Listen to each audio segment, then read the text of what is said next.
सभी को राम राम, सभी को नमस्कार। राजस्थान जीके स्टडी के NH प्लेटफॉर्म पर आपका तहे दिल से हार्दिक स्वागत और हार्दिक अभिनंदन है। आशा और उम्मीद है कि आप सभी अच्छे होंगे, मस्त होंगे और जो आपकी तैयारी है काफी बेहतरीन चल रही होगी। तो आइए आज का सेशन शुरू करते हैं। और सेशन शुरू करने से पहले आप सभी से रिक्वेस्ट है कि फटाफट क्लास के साथ जुड़ जाइए और दबा के एक बार क्लास को ज्यादा से ज्यादा शेयर कर दीजिए। तो देख लेते हैं आज का पहला क्वेश्चन नंबर 1। ध्यानपूर्वक पढ़िएगा कि राजस्थान की बनास संस्कृति के संबंध में सत्य कथन है। यहाँ पर आपको 4 ऑप्शंस दिए गए हैं, तो कथनों को ध्यानपूर्वक पढ़िएगा। बताइए क्या राइट आंसर करने वाले हैं कि बनास संस्कृति आहार संस्कृति के नाम से जानी जाती है। क्या ये बात सत्य है? तो बिल्कुल सत्य बात है। जो बनास संस्कृति है, मैंने कल भी बताया था आपको, जो बनास संस्कृति या फिर आहार सभ्यता का जो दूसरा नाम है बनास संस्कृति, ठीक है। आहार सभ्यता का दूसरा नाम क्या है? इसे बनास संस्कृति के नाम से भी जाना जाता है, ठीक है। या फिर आहार सभ्यता का प्राचीन क्या नाम है? आगाटपुर। या फिर स्थानीय नाम क्या है? धूलकोट। या फिर मर्तकों का टीला भी कहा जाता है आहार सभ्यता को। तो जो ये आहार सभ्यता है, ये बिल्कुल बात सत्य है कि बनास संस्कृति के नाम से जानी जाती है, ठीक है। ये कथन तो बिल्कुल सत्य है। A option. नेक्स्ट दिया है बी ऑप्शन में आपको कि आहार संस्कृति से जो बाजरा चावल के साक्ष्य प्राप्त हुए हैं, ये कथन भी बिल्कुल सत्य है। यहाँ से जो, इसके अलावा बाजरा और चावल के साक्ष्य प्राप्त हुए हैं आहार सभ्यता से, ठीक है। सी ऑप्शन में आपको दिया है कि बनास संस्कृति ताम्र पाषाण काल से संबंधित है। तो ये बात भी बिल्कुल सत्य है कि जो बनास या फिर आहार सभ्यता है, ये कैसी सभ्यता है? ताम्रयुगीन सभ्यता। कई बार बता चुकी हूं मैं आपको। कैसी सभ्यता है? ताम्रयुगीन सभ्यता, यानी इसका संबंध ताम्र पाषाण काल से रहा है, ठीक है। या फिर जो आहार सभ्यता है, ये कैसी सभ्यता है? ग्रामीण सभ्यता। ये भी याद कर लीजिएगा, कैसी सभ्यता है? ये ग्रामीण सभ्यता है। जो आहार सभ्यता है, ये कैसी सभ्यता है? ग्रामीण सभ्यता, ठीक है। इसके अलावा इसका संबंध आग ऐतिहासिक कालीन, कैसी सभ्यता है ये? आग ऐतिहासिक कालीन सभ्यता। क्वेश्चन बनाकर दिया जा सकता है आपको, आग ऐतिहासिक कालीन सभ्यता, ठीक है। तो हमारा जो राइट आंसर है यहाँ पर क्या हो जाएगा? डी ऑप्शन हो जाएगा। क्या हो जाएगा? D option. Right answer D option. जो बनास या फिर आहार सभ्यता है, ये बिल्कुल बनास संस्कृति के नाम से जानी जाती है और यहाँ से जो चावल, इसके अलावा बाजरे के साक्ष्य भी प्राप्त किए गए हैं, ठीक है। या फिर जो आहार सभ्यता है, ये ताम्र पाषाण काल से संबंधित है, यानी कैसी सभ्यता है? ताम्र पाषाण युग से, ठीक है। ताम्रयुगीन सभ्यता भी इसे कहा जाता है। और कैसी सभ्यता है? ग्रामीण सभ्यता है। और इसके अलावा है जो कि आग ऐतिहासिक कालीन सभ्यता है आहार सभ्यता। कहाँ पर है ये आहार सभ्यता? उदयपुर में। कौन सी नदी पर है? आयर नदी पर है। और इस सभ्यता की खोज की थी 1953 में अक्षय कीर्ति के द्वारा और उत्खनन किया गया था 1956 में रतन चंद्र अग्रवाल के द्वारा। और फिर आहार सभ्यता का पुनः उत्खनन करता भी आपसे पूछा जा सकता है। तो इसका जो पुनः उत्खनन है वो किसके द्वारा किया गया था? SD साकलिया के द्वारा सन 1961 ईस्वी में, ठीक है। तो ये ग्रामीण सभ्यता है। इसके अलावा जो आहार सभ्यता है, इसे बनास संस्कृति वाली सभ्यता भी कहा जाता है। तो यहाँ पर तो हमारे जो 4 ऑप्शन से 3 जो कथन है बिल्कुल सत्य है, यानी हमारा जो राइट आंसर है डी ऑप्शन हो जाएगा, ठीक है। नेक्स्ट क्वेश्चन देख लेते हैं। बताइए भाई, क्वेश्चन नंबर 2 कि कौन सा राजस्थान की आहार बनास संस्कृति का प्रमुख स्थल नहीं है? क्या पूछा है? नहीं है। नहीं है, देख लीजिए अब कौन सा नहीं है। आहार संस्कृति का इसमें से स्थल या केंद्र कौन सा नहीं है? और लोथल नहीं है। राइट आंसर हमारा डी ऑप्शन हो जाएगा। और जो लोथल सभ्यता है, इसका संबंध तो कौन से राज्य से है? गुजरात राज्य से है। जबकि जो बालातल सभ्यता है, ये कहाँ की सभ्यता है? उदयपुर की। बालातल सभ्यता कहाँ पर है? उदयपुर में है। कौन सी नदी पर है? बेड़च नदी। कौन सी नदी पर? बेड़च नदी पर यह सभ्यता बसी है, ठीक है। इसके अलावा जो गिलोड सभ्यता है, ये राजस्थान के कौन से जिले में है? राजसमंद। कहाँ पर है? राजसमंद जिले में। कौन सी नदी पर है गिलोड सभ्यता? तो बनास नदी। पूछा जा सकता है कि जो गिलोड सभ्यता है ये कौन सी नदी पर है? तो बनास नदी। इसके अलावा ओजोना सभ्यता आप सभी जानते हैं भीलवाड़ा जिले में, और कौन सी नदी पे बसी पड़ी है सभ्यता? कोठारी नदी। ठीक है, तो यहाँ पर सभ्यता का नाम भी दिया जा सकता है और किस नदी के किनारे ये सभ्यता बसी पड़ी है ये भी आपसे पूछा जा सकता है। या राइट आंसर डी ऑप्शन हो जाएगा। ठीक है, नेक्स्ट क्वेश्चन देखते हैं। तो आपको यहाँ पर 20 इंपॉर्टेंट क्वेश्चन सोल्व करवाए जा रहे हैं और उसमें से आपको देखना है आपके कितने राइट निकलते हैं और कितने रॉन्ग होते हैं। ठीक है, परीक्षा से पहले आप अपनी तैयारी का आकलन यहाँ पर कर लीजिए। क्वेश्चन नंबर 3 कि बूंदी के तारागढ़ दुर्ग का निर्माण किसने करवाया? क्या करोगे? बूंदी के तारागढ़ दुर्ग का निर्माण किसने करवाया? राजस्थान में जो तारागढ़ दुर्ग है वे कितने हैं? 2। एक तारागढ़ दुर्ग है बूंदी में और दूसरा है अजमेर में। तो यहाँ पर बूंदी के तारागढ़ दुर्ग के बारे में आपसे पूछा गया है कि इसका जो निर्माण है वे किसने करवाया था? राव बरसिंह हाड़ा ने। किसने करवाया था? राव बरसिंह हाड़ा ने। ठीक है, और बूंदी का जो तारागढ़ दुर्ग है इसके संबंध में रुडयार्ड किपलिंग का क्या कथन है?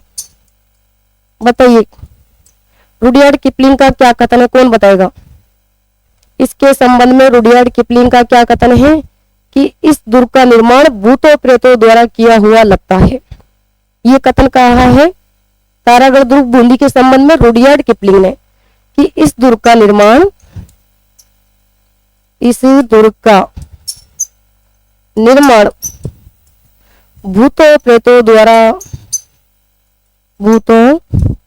प्रेतों द्वारा किया हुआ लगता है। कि इस दुर्ग का निर्माण भूतों प्रेतों द्वारा किया हुआ लगता है या फिर भूतों प्रेतों द्वारा बनाया गया दुर्ग है। ये कथन है रुडयार्ड किपलिंग का तारागढ़ दुर्ग बूंदी के संबंध में। इसके अलावा तारागढ़ जो दुर्ग बूंदी है इसके संबंध में कर्नल जेम्स टोड का भी कथन है। अब बताइए कर्नल जेम्स टोड का क्या कथन है? कौन बताएगा? कर्नल जेम्स टोड ने तारागढ़ दुर्ग बूंदी के संबंध में कौन सा कथन कहा है? क्या कथन कहा है? कि संपूर्ण राजवाड़ों के राजप्रसादों में जो बूंदी के राजमहल है उनको सर्वश्रेष्ठ बताया है कर्नल जेम्स टोड ने। ठीक है, क्या कथन है देखते हैं कि संपूर्ण रजवाड़ों में बूंदी के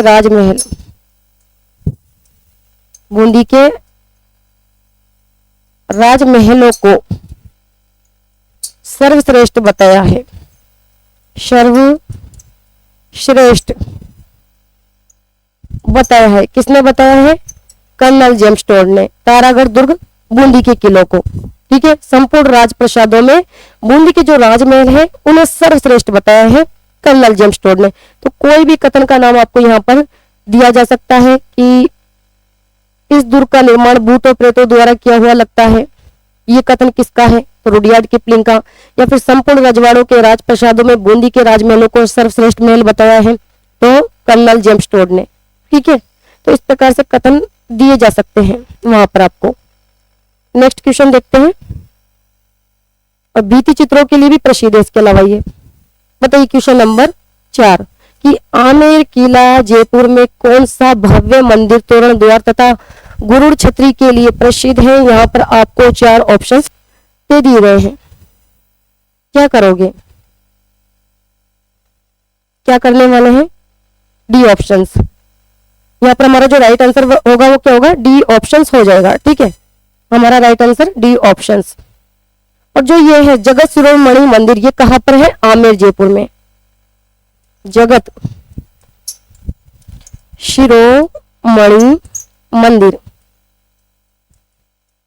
ये तो आप सभी जानते हैं कहां पर है? आमेर जयपुर में। कहां पर है? आमेर जयपुर में स्थित है ये मंदिर। और इसका जो निर्माण है वो भी पूछा जा सकता है कि इसका निर्माण किसने करवाया था? तो इसका निर्माण करवाया था मानसिंह प्रथम की रानी कनकावती के द्वारा। ठीक है, मानसिंह प्रथम की रानी कनकावती द्वारा इसका निर्माण करवाया गया था। और इसका निर्माण किसकी याद में करवाया गया था? जगत सिंह की याद में। जगत सिंह की याद में क्वेश्चन पूछा जा सकता है कि जगत सिंह की याद में कौन से मंदिर का निर्माण करवाया गया था? तो जगत शिरोमणि मंदिर। ठीक है, क्लियर? किसने करवाया था? मानसिंह प्रथम की रानी कनकावती के द्वारा। नेक्स्ट क्वेश्चन देख लेते हैं। ये भी बड़ा ही शानदार क्वेश्चन पूछा गया है कि अरावली की प्रमुख चोटियों की ऊंचाई का मिलान करें। यहाँ पर आपको चोटी दी गई है, इसके अलावा ऊंचाई दे दी गई है, तो मिलान कीजिए। क्या राइट आंसर यहाँ पर करने वाले हैं आप? शेर। इस शेर की चोटी कहाँ पर है? राजस्थान के कौन सी जिले में है? सिरोही में। ठीक है। और देलवाड़ा की चोटी आप सभी जानते हैं, ये भी सिरोही में स्थित है। जरगा की जो चोटी है ये उदयपुर जिले में स्थित है, और अचलगढ़ की चोटी कहाँ पर है? सिरोही जिले में। ठीक है, तो मिलान कीजिए। शेर की चोटी की ऊंचाई कितनी है बताइए? 1597। दूसरा ऑप्शन। ठीक है, कितनी ऊंचाई इसकी? 1597 मीटर। इसके अलावा देलवाड़ा की 1442 मीटर, 3 और 4। ठीक है, इसके अलावा जरगा की जो चोटी है इसकी है 1431 मीटर। ठीक है, 1431 मीटर। इसके अलावा अचलगढ़ की चोटी की ऊंचाई है 1380 मीटर। तो 3 4 1 2 हमारा जो राइट आंसर है वो क्या होगा? ए ऑप्शन हो जाएगा। क्या हो जाएगा? A option. ठीक है, दिखाई तो दे रहा है ना? क्लियर? कि शेर की चोटी की ऊंचाई कितनी है? 1597 मीटर। दिलवाड़ा की चोटी की ऊंचाई 1442 मीटर, और जरगा की चोटी की ऊंचाई है 1431 मीटर, और अचलगढ़ की है 1380 मीटर। ठीक है, नेक्स्ट देख लेते हैं क्वेश्चन नंबर 6। मिलान करें। यहाँ पर भी आपको पर्वत चोटी दी गई है, और क्या दिया गया है? अरावली का क्षेत्र दे दिया गया है। तो अरावली को कितने भागों में बांटा गया है? 3 भागों में। कौन कौन से भागों में बांटा गया है? उत्तरी अरावली, मध्य अरावली, इसके अलावा दक्षिण अरावली। तो देख लीजिए, नागपानी ये कौन सी अरावली का भाग होगा? पहले तो ये बताइए, जो नागपानी है ये जो चोटी है ये राजस्थान के कौन से जिले में स्थित है? कौन बताएगा? नागपानी की जो चोटी है ये राजस्थान के कौन से जिले में स्थित है? उदयपुर में। कहां पर? उदयपुर में। और इसकी जो ऊंचाई है वह है 867 मीटर। तो जो नागपानी की जो चोटी है ये उदयपुर जिले में स्थित है, और उदयपुर जो जिला है वह राजस्थान या फिर अरावली का कौन सा भाग हुआ? दक्षिण अरावली। ठीक है, नागपानी की जो चोटी है ये हुई दक्षिण अरावली का भाग। सिंपल सी बात है। इसके अलावा जो गोरम जी है, इसका गोरम जी बोल दो या फिर बोल सकते हो आप टोडगढ़, एक ही बात है। गोरम जी की चोटी भी बोल सकते हो, टोडगढ़ की चोटी भी बोल सकते हो। तो जो गोरम जी की चोटी है या फिर टोडगढ़ की चोटी है ये राजस्थान के कौन से जिले में है? ब्यावर में। और जो ब्यावर है ये कौन से अरावली का भाग हुआ? मध्य अरावली का। किसका भाग हुआ? ये मध्य अरावली का भाग हुआ इस हिसाब से। तो इसके अलावा जो भोजगढ़ की चोटी है राजस्थान के कौन से जिले में है? सीकर जिले में स्थित है, और सीकर कौन से अरावली का भाग हुआ? उत्तरी अरावली का भाग हुआ। ठीक है, क्लियर? बताइए कोई दिक्कत या प्रॉब्लम? नागपानी की चोटी उदयपुर में स्थित है ना, तो उदयपुर कौन सी अरावली का भाग हुआ? दक्षिण अरावली का भाग होगा। ठीक है, तीसरा ऑप्शन। और जो गोरम जी है या फिर टोडगढ़ की चोटी भी इसे बोल सकते हैं, और राजस्थान के कौन से जिले में है? तो ब्यावर में। और ब्यावर कौन सी अरावली का भाग होगा? मध्य अरावली का भाग होगा। ठीक है, 3 और 1। इसके अलावा भोजगढ़ की जो चोटी है ये राजस्थान के सीकर जिले में स्थित है, और ये कौन सी अरावली का भाग होगा? उत्तरी अरावली का भाग होगा। ठीक है, तो हमारा जो राइट आंसर है वो बी ऑप्शन हो जाएगा। 3 1 और 2। ठीक है, 3, इसके अलावा 1 और 2। ठीक है, बी ऑप्शन हमारा राइट आंसर। तो इस प्रकार के क्वेश्चन आपको एग्जाम में देखने को मिल सकते हैं। ठीक है, क्वेश्चन नंबर 7 कि राजस्थानी भाषा का स्वर्ण युग किस काल को कहा गया है? यहाँ पर आपको 4 ऑप्शंस दिए गए हैं। राजस्थानी भाषा का स्वर्ण युग या फिर स्वर्ण काल कौन से काल को कहा गया है? कौन से काल को कहा गया है? 1650 से 1850 ईस्वी को। यहाँ पर हमारा राइट आंसर बी ऑप्शन हो जाएगा। और जो राजस्थानी भाषा है इसकी उत्पत्ति कौन सी शताब्दी में हुई बताइए? राजस्थानी भाषा की उत्पत्ति अगर पूछ लिया जाए कि राजस्थानी भाषा की उत्पत्ति कौन सी शताब्दी में हुई तो क्या करोगे? बताइए, राजस्थानी भाषा की उत्पत्ति कौन सी शताब्दी में हुई? 12वीं शताब्दी में। 12वीं शताब्दी में तो इसकी उत्पत्ति हुई। ठीक है, या फिर जो राजस्थानी भाषा की जो उत्पत्ति है वे किससे हुई? तो शौरसेनी। किससे? शौरसेनी अपभ्रंश गुर्जरी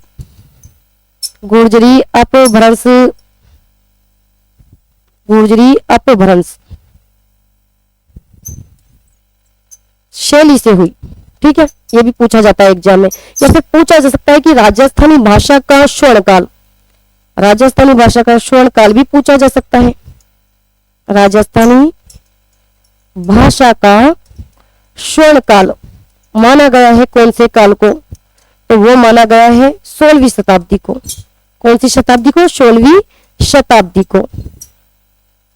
राजस्थानी भाषा का स्वतंत्र विकास करो यहां पर, ठीक है, ये गलत है। राजस्थानी भाषा का स्वतंत्र विकास, स्वतंत्र विकास कौन सी शताब्दी में हुआ? वेरी वेरी मोस्ट इंपॉर्टेंट कि राजस्थानी भाषा का जो स्वतंत्र विकास है वे कौन सी शताब्दी में हुआ? 16वीं शताब्दी में। और राजस्थानी भाषा का स्वर्ण काल तो 17वीं से 19वीं शताब्दी माना गया है। चारों में अंतर इनमें। राजस्थानी भाषा का स्वर्णकाल, स्वर्णकाल कब से कब तक माना गया है? तो 17वीं से 19वीं शताब्दी। ठीक है, क्लियर। क्वेश्चन बनकर आ सकता है कि राजस्थानी भाषा की उत्पत्ति कौन सी शताब्दी में हुई? तो 12वीं शताब्दी, आपको ध्यान में रखना है। या फिर राजस्थानी भाषा का स्वतंत्र विकास कौन सी शताब्दी में हुआ? 16वीं शताब्दी में। या फिर राजस्थानी भाषा का जो स्वर्णकाल है वे कौन से काल को माना गया है? तो 17वीं से 19वीं शताब्दी। ठीक है, क्लियर। इसके अलावा राजस्थानी भाषा की जो उत्पत्ति है वे किससे हुई है? शोरसेनी, गुर्जरी, अपभ्रंश शैली से। ठीक है, क्लियर। क्वेश्चन नंबर देखते हैं 8। बताइए कि राजस्थान में घुड़ला त्योहार मनाया जाता है, कब मनाया जाता है राजस्थान में घुड़ला त्योहार? 4 ऑप्शन है। पहले तो बताइए घुड़ला जो त्योहार है ये कहाँ पर मनाया जाता है? घुड़ला त्योहार कहाँ का है? मारवाड़ का, यानी जोधपुर। ठीक है, मारवाड़ क्षेत्र में मनाया जाने वाला त्योहार है। और घुड़ला त्योहार कब मनाया जाता है? तो यह मनाया जाता है कब? चैत्र कृष्ण अष्टमी। ठीक है, कब मनाया जाता है घुड़ला त्योहार? कई बार पूछा जाता है, चैत्र कृष्ण अष्टमी को मनाया जाता है। लेकिन यहाँ पर जो ऑप्शंस दे रखे हैं उसमें चैत्र कृष्ण अष्टमी कहीं भी नहीं दिखाई दे रहा अपन को।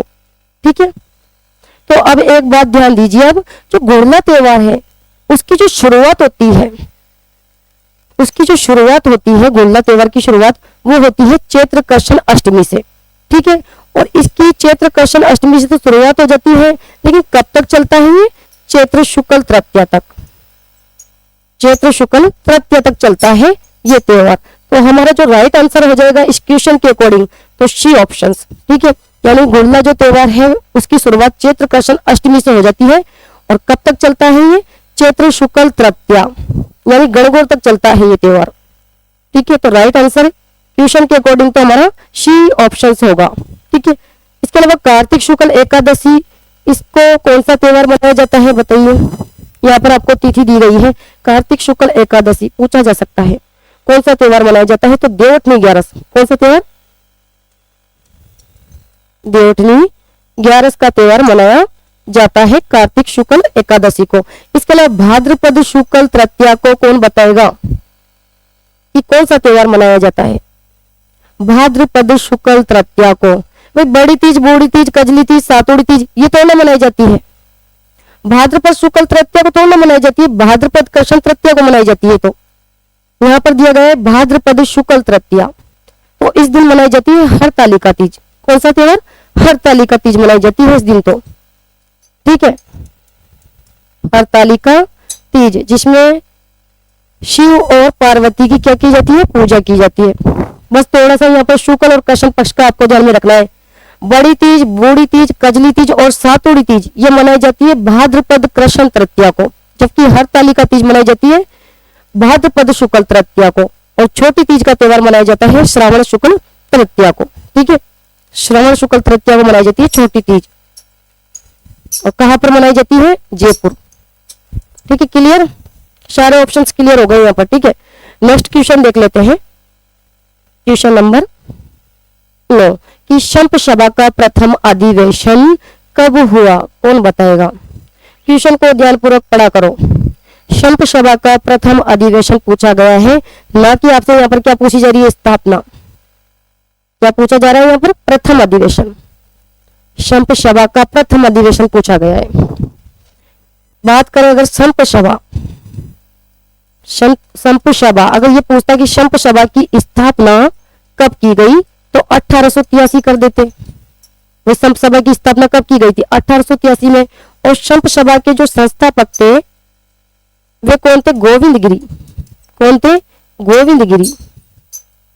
संप सभा के संस्थापक गोविंद गिरी। या फिर संप सभा की जो स्थापना है वे कहां पर की गई थी? तो सिरोही जिले में की गई थी। अब यहाँ पर क्या पूछा है? संप सभा का प्रथम अधिवेशन। क्या पूछा है? प्रथम अधिवेशन पूछ लिया गया है। तो प्रथम जो अधिवेशन है ये हुआ था 1903 में। कब हुआ था? 1903 में हुआ था। और संप सभा का जो प्रथम अधिवेशन है वे कहां पर हुआ था? ये भी पूछा जा सकता है कि संप सभा का अधिवेशन जो प्रथम है वो 1903 में तो हुआ था, लेकिन कहां पर हुआ था? कौन से स्थान पर हुआ था? तो मानगढ़ पहाड़ी बांसवाड़ा। ये भी ध्यान रखिएगा, मानगढ़ पहाड़ी।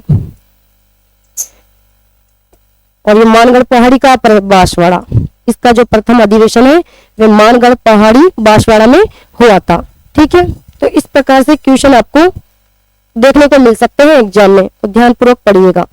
संप सभा की स्थापना 1883 और संप सभा का प्रथम अधिवेशन 1903 में। ठीक है, यहाँ राइट आंसर डी ऑप्शन हो जाएगा। या फिर भगत पंथ चलाया, बताइए कौन बताएगा? भगत पंथ चलाया था, वो भी गोविंद गिरी के द्वारा ही चलाया गया था। लेकिन कब चलाया गया था? 1911 में। क्यों चलाया गया था? क्या उद्देश्य था? भीलों में जन जागृति पैदा करने हेतु चलाया गया था। ठीक है, क्वेश्चन बनाकर दिया जा सकता है कि भगत पंथ चलाया, किसके द्वारा चलाया? तो गोविंद गिरी के द्वारा 1911 ईस्वी में। यहाँ पर हमारा राइट आंसर डी ऑप्शन हो जाएगा। नेक्स्ट क्वेश्चन देख लेते हैं, क्वेश्चन नंबर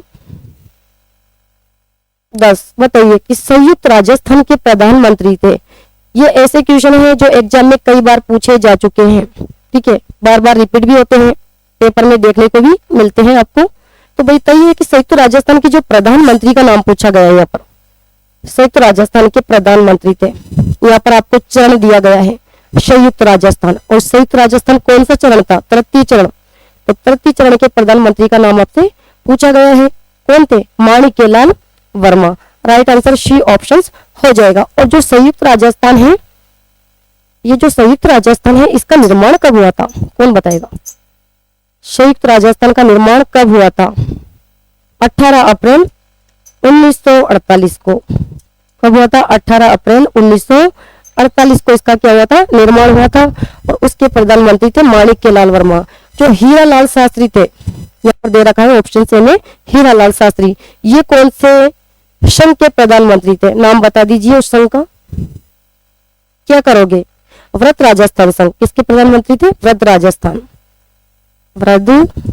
राजस्थान संघ के प्रधानमंत्री का नाम भी पूछा जा सकता है, तो वो थे हीरालाल शास्त्री। और जो व्रत राजस्थान संघ है इसका निर्माण हुआ था कब? 30 मार्च 1949। ठीक है, इस प्रकार से आपको डेट भी याद होनी चाहिए, प्रधानमंत्री उप प्रधानमंत्री का नाम भी याद होना चाहिए। इसके अलावा दे रखा है बी ऑप्शन में शोभाराम। बताइए कौन बताएगा? शोभाराम जो है ये कौन से संघ के प्रधानमंत्री थे? शोभाराम जो है ये कौन से संघ के प्रधानमंत्री थे? क्या करोगे? मत्स्य संघ। क्या करोगे? ये थे मत्स्य संघ के प्रधानमंत्री। मत्स्य संघ उसके क्या थे? ये शोभाराम प्रधानमंत्री। और मत्स्य संघ का निर्माण आप सभी जानते हैं कब हुआ था? 18 मार्च 1948 को। कब हुआ था? 18 मार्च 1948। और मत्स्य संघ कौन सा चरण था? तो प्रथम चरण था। ठीक है, इसके अलावा गोकुल लाल असावा भी दे रखा है। बताइए ये जो गोकुल लाल असावा है ये कौन से संघ के प्रधानमंत्री थे?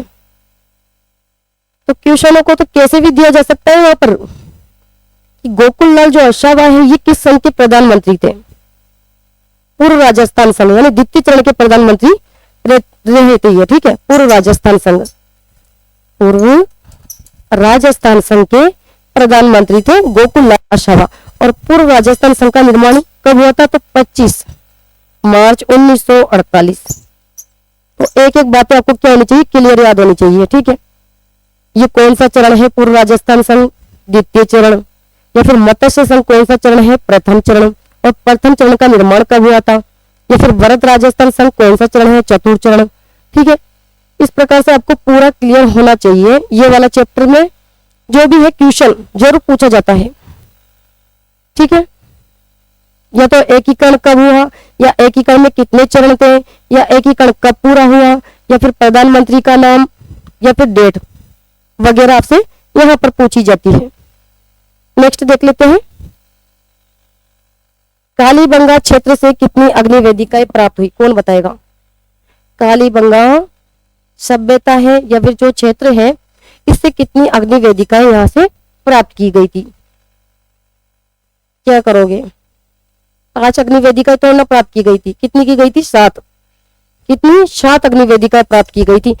जो कालीबंगा सभ्यता है इसका जो उत्खनन है, कालीबंगा जो सभ्यता है इसका जो उत्खनन है वो किया गया था 5 स्तरों पर। उत्खनन का ध्यान में रखना है आपको, इसका उत्खनन किया गया था 5 स्तरों पर।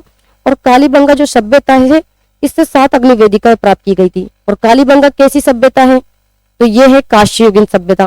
कैसी सभ्यता है कालीबंगा, कांस्ययुगीन, कांस्ययुगीन सभ्यता। इसके अलावा प्रसाधन सौंदर्य प्रेमी सभ्यता भी है। ये कैसी सभ्यता है, प्रसाधन सौंदर्य प्रेमी सभ्यता, या फिर सिंधु घाटी सभ्यता की दीनहीन सभ्यता भी कहा जाता है इसे।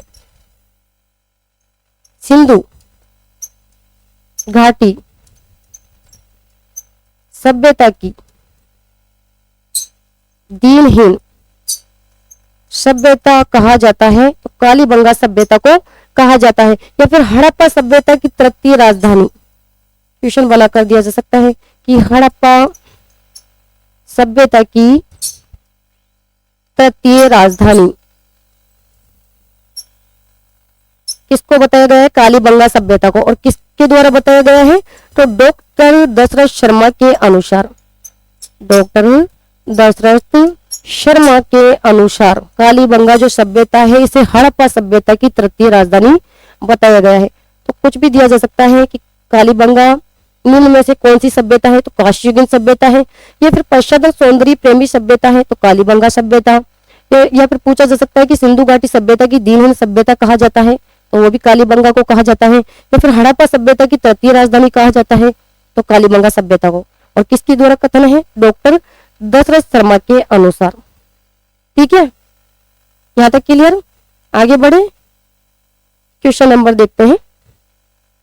बताइए भाई, 12 प्रतिहार शासकों में रोही लद्दी की उपाधि धारण की, किसके द्वारा धारण की गई थी ये उपाधि। Very very most important question exam में पूछा जा सकता है। क्या करोगे, रोही लद्दी की उपाधि धारण की, किसने धारण की थी, हरिश्चंद्र ने। और ये हरिश्चंद्र कौन था, प्रतिहार वंश का क्या था, ये संस्थापक। कौन था, प्रतिहार वंश का संस्थापक, प्रतिहार वंश का संस्थापक। लेकिन प्रतिहार जो वंश है उसका वास्तविक संस्थापक भी पूछा जा सकता है, तो कौन बताएगा प्रतिहार वंश का वास्तविक संस्थापक का नाम। प्रतिहार वंश का वास्तविक संस्थापक बताइए।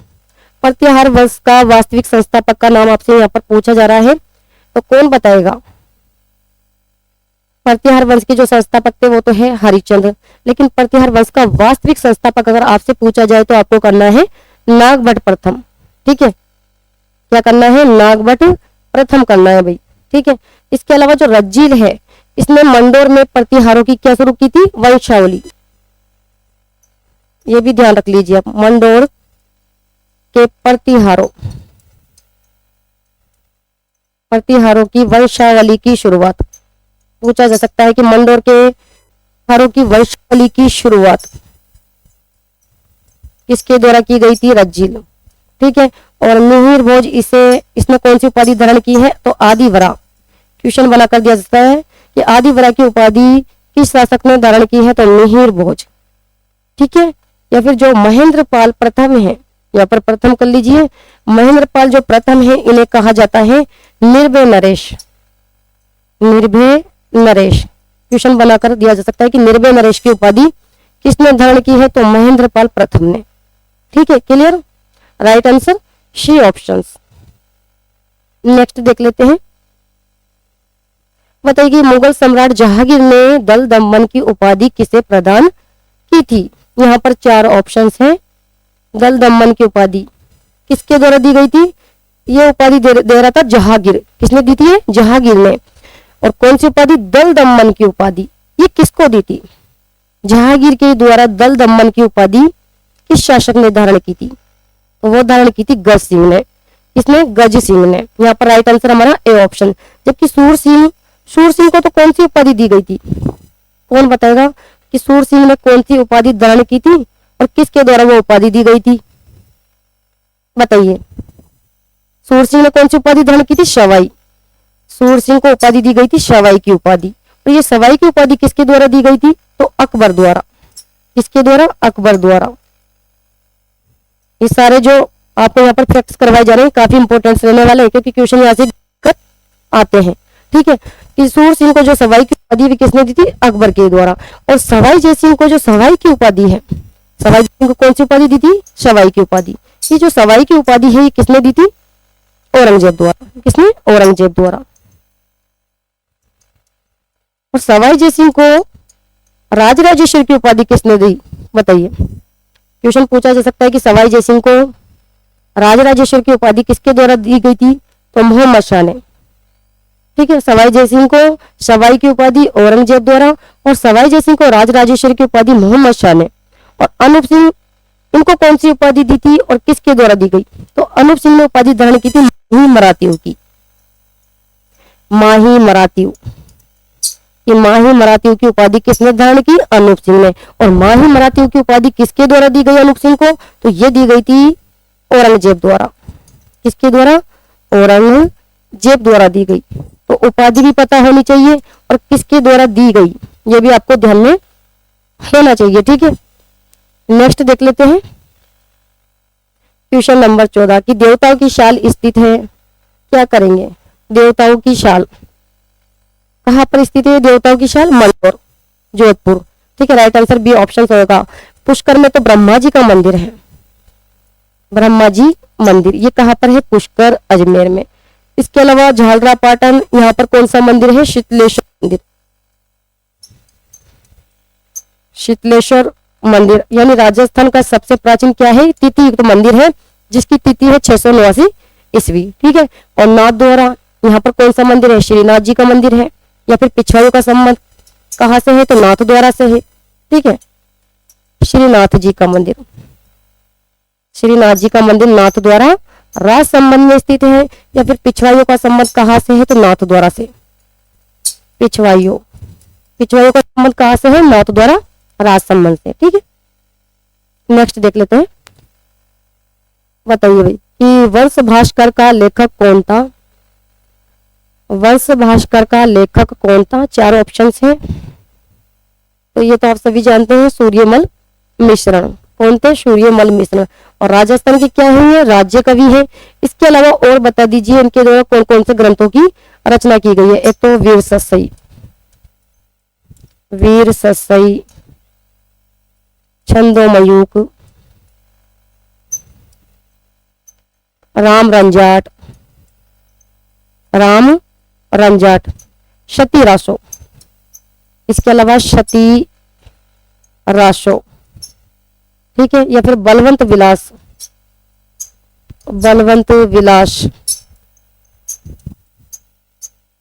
ठीक है। इन ग्रंथों की रचना किसके द्वारा की गई है। सूर्यमल मिश्रण के द्वारा। इसके अलावा धातु रूपावली भी पूछा जा सकता है कि धातु रूपावली इस ग्रंथ की रचना भी सूर्यमल मिश्रण की प्रमुख रचना है। ठीक है। इसके अलावा जो नैणसी है जिन्हें कहा जाता है राजस्थान का अबुल। इनके द्वारा एक तो नैणसी ख्यात और दूसरा ग्रंथ था मारवाड़ प्रगनारी विगत। इन 2 ग्रंथों की रचना की गई थी। एक तो है नैणसी ख्यात। ठीक है। और दूसरा है मारवाड़ परगना विगत। ये रचना है मूणोद नैणसी की। दयालदास के द्वारा दयालदासरी ख्यात। और कि दयालदासरी ख्यात में किसके बारे में जानकारी मिलती है। बताइए। भाई दयालदासरी जो ख्यात है इसकी रचना दयालदास के द्वारा की गई है, लेकिन इसमें कौन से राठौड़ों के बारे में जानकारी मिलती है? तो यहाँ पर जानकारी मिलती है इस ग्रंथ से बीकानेर के राठौड़ों की, ठीक है। या फिर बाकीदास के द्वारा बाकीदासरी ख्यात की रचना की गई, बाकीदासरी ख्यात इसकी रचना की थी बाकीदास ने, और इसमें मिलती है जानकारी जोधपुर के राठौड़ों की, ठीक है। दयालदासरी ख्यात में बीकानेर के राठौड़ों की और बाकीदासरी ख्यात में जोधपुर के राठौड़ों के बारे में जानकारी मिलती है, ठीक है। क्लियर यहाँ तक? क्वेश्चन नंबर देख लेते हैं 16 कि अलाउद्दीन खिलजी ने मेवाड़ पर आक्रमण किया था। बताइए कब आक्रमण किया था अलाउद्दीन खिलजी ने, यानी चित्तौड़ का प्रथम शाखा कब हुआ था? 1303 ईस्वी में। कब हुआ था? 1303 ईस्वी में। देख लेते हैं, चित्तौड़ का प्रथम शाखा ये हुआ था कब? 1303 ईस्वी में। और उस समय वहां का शासक कौन था? कौन बताएगा? चित्तौड़ का शासक का नाम बता दीजिए। उस समय कौन थे? रतन सिंह। कौन थे? रतन सिंह, ठीक है। और रतन सिंह की पत्नी का या फिर रानी का क्या नाम था? पद्मिनी, ठीक है, रानी पद्मिनी। और रानी पद्मिनी ने 1600 महिलाओं के साथ मिलकर, कितनी महिलाओं के साथ? 1600 महिलाओं के साथ मिलकर क्या किया था? जौहर कर लिया था, ठीक है। और उस समय जब चित्तौड़ का प्रथम शाखा हुआ था तो उस समय आक्रमणकारी का नाम भी पूछा जा सकता है। तो अलाउद्दीन खिलजी आक्रमणकारी, वो कौन था? अलाउद्दीन खिलजी। और जो अलाउद्दीन खिलजी है, अलाउद्दीन खिलजी, और अलाउद्दीन खिलजी ने चित्तौड़ का नाम क्या कर दिया था? खिजराबाद। अपने पुत्र खिजर के नाम के आधार पर चित्तौड़ का नाम क्या था? खिजराबाद। और इसकी जानकारी कौन से अभिलेख में मिलती है? यहां से भी पूछा जा सकता है। तो धाई भी पीर दरगाह अभिलेख में इसकी जानकारी मिलती है, ठीक है, कि चित्तौड़ का नाम खिजराबाद किया था अलाउद्दीन खिलजी ने। इसकी जानकारी देता है धाई भी पीर दरगाह का अभिलेख, ठीक है।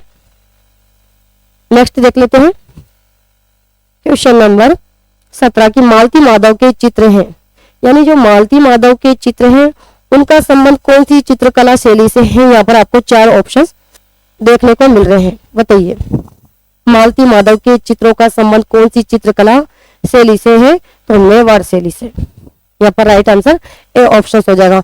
और मेवाड़ में चित्रकला का स्वर्ण काल किसके काल को कहा गया है? जगत सिंह प्रथम के काल को। जगत सिंह प्रथम के काल को स्वर्ण काल बताया गया है। क्वेश्चन बनकर आ सकता है कि मेवाड़ में चित्रकला का स्वर्ण काल किसके काल को कहा गया है? तो जगत सिंह प्रथम। Very very most important. और जो किशनगढ़ शैली है इसका प्रसिद्ध चित्र तो आप सभी जानते हैं, कौन सा है? बणिठनी, ठीक है। पूछा जा सकता है कि बणिठनी का संबंध कौन सी चित्रकला शैली से है? या फिर किशनगढ़ जो शैली है इसमें चित्रकला का स्वर्ण काल किसके काल को कहा गया है? तो शाहवंत सिंह। किसके काल को? शाहवंत सिंह के काल को चित्रकला का स्वर्ण काल कहा गया है, ठीक है। इसके अलावा जो बूंदी चित्रकला शैली है इसमें कौन से चित्रों की प्रधानता रही? कौन बताएगा?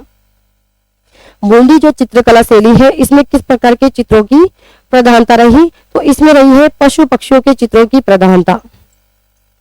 पशु पक्षियों के चित्रों की प्रधानता इसमें देखने को मिलती है। और बूंदी में चित्रकला का स्वर्ण काल किसके काल को कहा गया है? तो राव उम्मेद सिंह। क्या करोगे? राव उम्मेद सिंह। राव उम्मेद सिंह को माना गया है बूंदी में चित्रकला का स्वर्ण काल। इसके अलावा बीकानेर शैली इसमें कौन से चित्रों की प्रधानता रही है? तो इस पर रही है भागवत पुराण के चित्र। क्वेश्चन बनकर आ सकता है कि भागवत पुराण के चित्रों का संबंध कौन सी चित्रकला शैली से है? तो बीकानेर चित्रकला शैली से। या फिर बीकानेर में चित्रकला का स्वर्ण काल किसके काल को कहा गया है? तो अनूप सिंह के काल को स्वर्ण काल बताया है, ठीक है। क्लियर? तो इस प्रकार से आपसे पूछे जा सकते हैं कि पशु पक्षियों की चित्रों की प्रधानता या फिर भागवत पुराण के चित्र कौन सी चित्रकला शैली में देखने को मिलते हैं, या फिर बड़ी ठनी का संबंध कौन सी चित्रकला शैली से है, या मालती माधव के चित्रों का संबंध कौन सी चित्रकला शैली से है। ठीक है, नेक्स्ट देख लेते हैं। बताइए भाई, राजस्थान में समाचार पत्रों का सर्वप्रथम प्रकाशन प्रारंभ हुआ। बड़ा ही शानदार क्वेश्चन यहाँ पर आपसे पूछा जा रहा है, क्या करने वाले हैं बताइए कि राजस्थान में समाचार पत्रों का, ध्यान दीजिएगा, सर्वप्रथम पूछा है, सर्वप्रथम प्रकाशन प्रारंभ हुआ। कहां से प्रारंभ हुआ था भाई, क्या दोगे आंसर, कहां से हुआ था, जोधपुर से, जोधपुर से। और कब हुआ था ये प्रकाशन, 1866 ईस्वी में, ये भी आप ध्यान रख लीजिएगा। ठीक है, और कौन से समाचार पत्र का प्रकाशन हुआ, उस समाचार पत्र का नाम था मारवाड़ गजट।